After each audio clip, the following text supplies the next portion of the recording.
Gotta make it here now.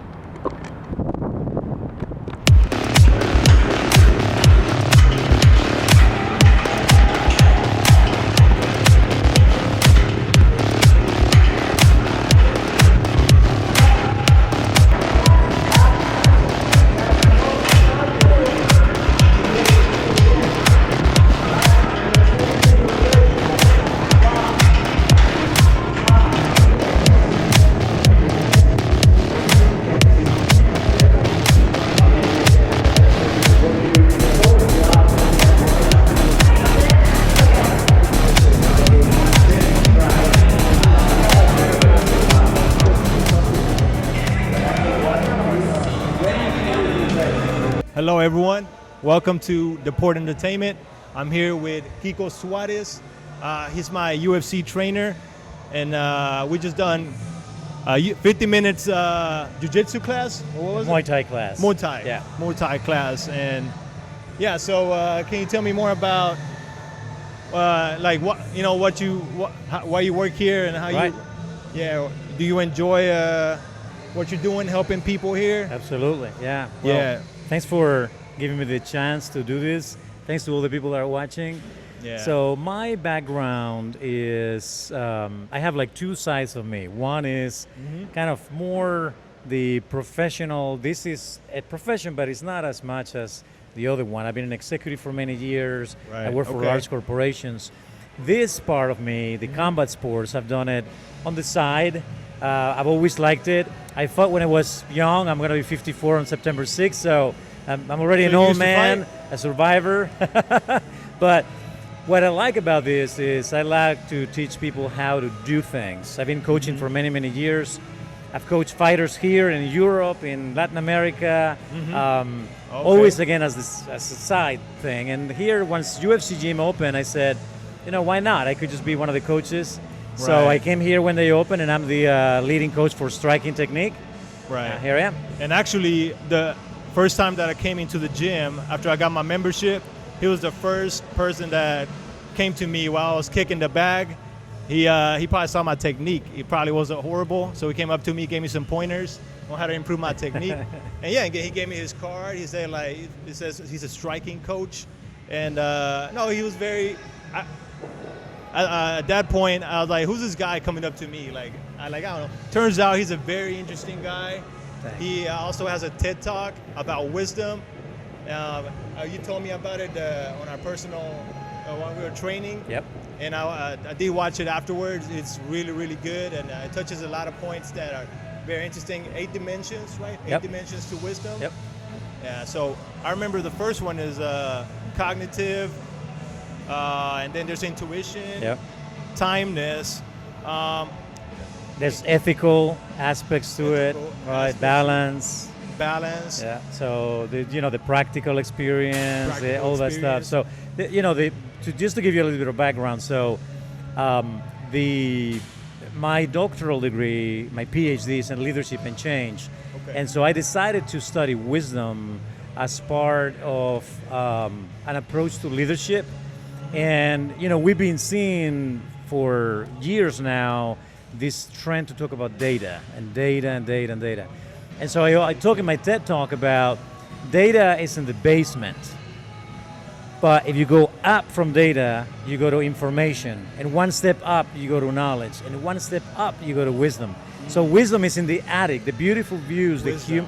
the human angle of things Yeah. comes from being at the top of the building. Now, I'm not opposed to data. Data is a very important aspect of everything we do. We need to collect, even sports, you have to collect data about how athletes perform. But Right. the human aspect of it is a different story. And you Yeah. need to be up there to be able to have that perspective. I guess wisdom will be using that data, turn it into information, and then in knowledge that and people wisdom. can, that people can utilize. And so you definitely need the data. So I see the Yep. triangle. Like you can't have, Yep. you can't get to wisdom without all the other Right, that is aspects correct. as well. So that's very interesting. Yep. So how, like you also talked about how you do this as a side gig, but you also have other gigs going on. Yeah. So you're a guy that's into don't depend on one thing, on Right. one job. As Right. you know, you have different gigs. It's Yep. very interesting because, you know, especially in these times, the pandemic and a lot of people losing their jobs. Do you feel like the gig economy is something that people need to look into, like following their passions? For example, fighting, like, or Yep. coaching. Yep. Or can you talk more about Absolutely. how you got into how many? You say you got 4 gigs right Yeah, now, right? yeah. So when I was working before in my corporate career, what you normally would have is just one job, right? You have one Yeah. job, you work 8 to 5, you come home, and then maybe if you're lucky, you go and work out somewhere, right? Yeah. If you are in that type of life, which is great, I'm not great. suggesting it's not a bad life. Many times people feel a little trapped by Yep. what I call the corporate trap, right? You are doing certain things, you're getting into kind of autopilot. So, you know, my professional career has had ups and downs, and I've been an executive in multinationals and things like that. But I reached a point where I said, well, you know, I have so many different talents that I can exploit. So there is a commercial aspect to it, but it's also this idea that you have passion for something. So at the core of who I am, I'm a teacher. You're a teacher. That's at the core of who I am. Like, you are coaching soccer, Yes. you're a great player, but you enjoy coaching others, Yes, I right? do. So at some point in time, you have to realize, well, what is really at the core that makes you happy? And what makes me happy is to learn about something and teach other people. Yeah. So my 4 gigs are, I'm a adjunct professor at the Jack Welch Management Institute for Business Communication. So I have graduate students, adult learners that are studying an MBA. So I'm a professor. Okay. Then I'm an executive coach. So I work with executives on their leadership skills. Then I also help. My wife has a PR agency, so I help her with some strategy on that. And then I do this. So I'm a coach, a combat sports coach, a striking coach Okay. at a UFC gym. So a professor, an executive coach, a strategist for media relations, things like that. Nice. And then finally a UFC gym coach.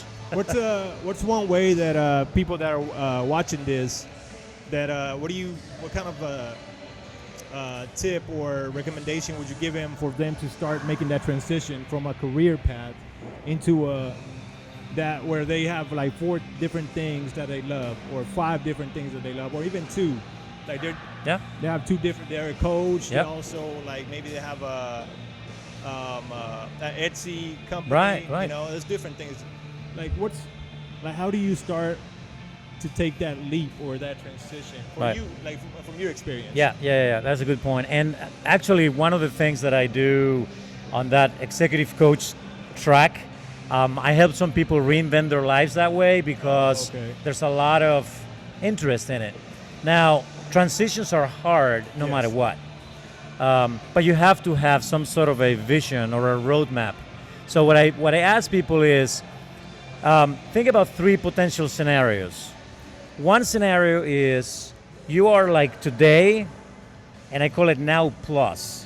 So basically, you do the same things you do today, and you do something else, an extra mile. That's what I call a now plus. Okay. It allows you to be you, maybe in an aspect you haven't exploited yet, without Right. abandoning the support structure you have, because there's a reason why people are where they are, right? A job maybe pays good money, or it goes well with their lifestyle. Right. Sometimes people get really, really stuck in jobs, and that means you will probably have to make a bigger change. So scenario number 1 is what I call now plus. Scenario number 2, I call it now plus growth. Now plus And growth. that is, you have, in any of the aspects of your life that you are considering, you really have to be serious about developing yourself to the next level.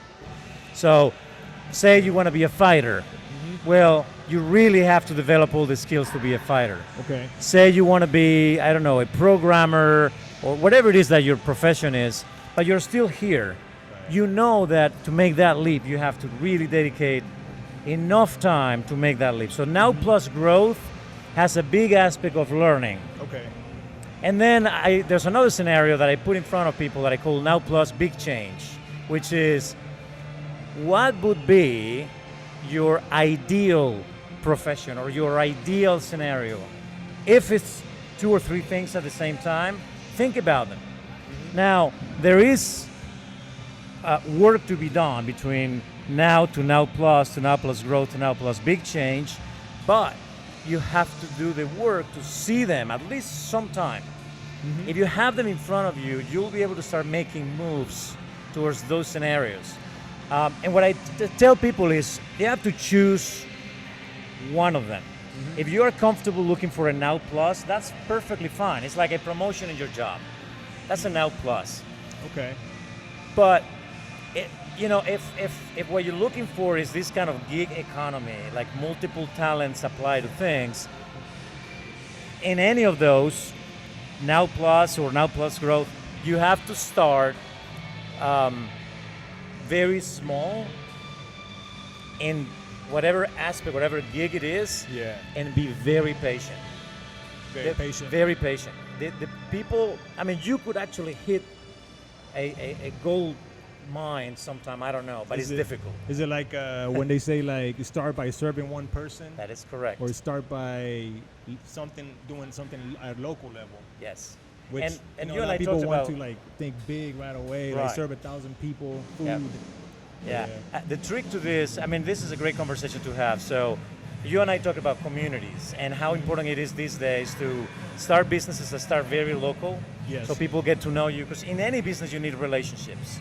So it's very difficult to develop a relationship with someone in New York unless you're friends already. But it wouldn't be that difficult to start here and meeting the local restaurants, whatever that is. So Right. start local.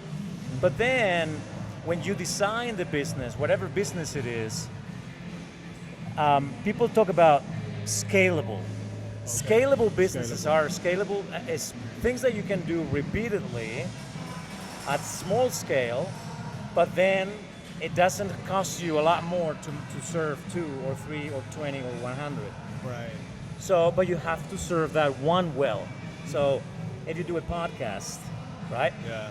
It's going to take some time to actually get people to interview and things like that. And maybe there are 2 viewers, 3 viewers, 10.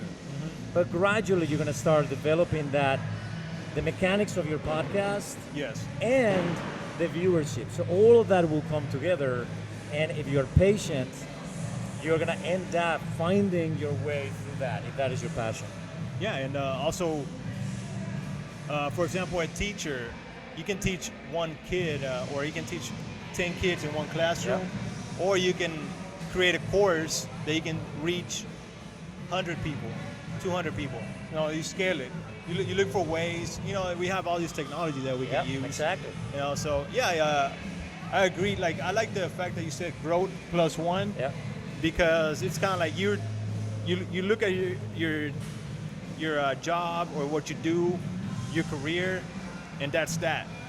And then how can you add something to it, like to a plus one? Like, for example, like I have a full-time job. What else can I do besides that? Right. Like to start like working on that, not gig, but being fulfilled. Like I'm not. My job, your career is not supposed to it's supposed to fulfill you, but if it doesn't, then find that thing that's fulfilling you. So, you know, I play soccer, I do all these things, and you know, I'm developing the skill, like to do this. Yep. But like in order to get to growth plus one and growth, I have to first like do all the plus one, right? Yeah, you have to go step by step. And so, in the now, and the idea of the now is important for people, and that's why all my scenarios are now plus something. It could be now plus and you stop. It could be now plus growth or now plus big change, right? And the idea is now is important because we don't have anything else.